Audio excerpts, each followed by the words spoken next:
ઉપલેટાના ડુમિયાણી ગામે તાલુકા કક્ષાના 76મા વન મહોત્સવની ઉજવણી કરવામાં આવી હતી, જેમાં રાજકોટ જિલ્લાનું સમગ્ર વહીવટી તંત્ર અને સામાજિક વનીકરણ વિભાગ દ્વારા આ આયોજન થયું હતું।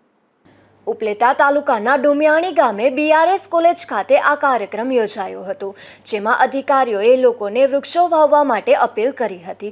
વૃક્ષો વાવવાથી શું ફાયદા થાય તે પણ જણાવ્યું હતું અને જન્મદિવસ હોય ત્યારે 1 અથવા 2 વૃક્ષ વાવવા અપીલ કરી હતી। મારું નામ ડૉક્ટર ઘનશ્યામ CS ગોહિલ, હાલમાં people's welfare society campus director તરીકે કાર્ય કરું છું। આજરોજ ઉપલેટા તાલુકા કક્ષાનો 76મો વન મહોત્સવ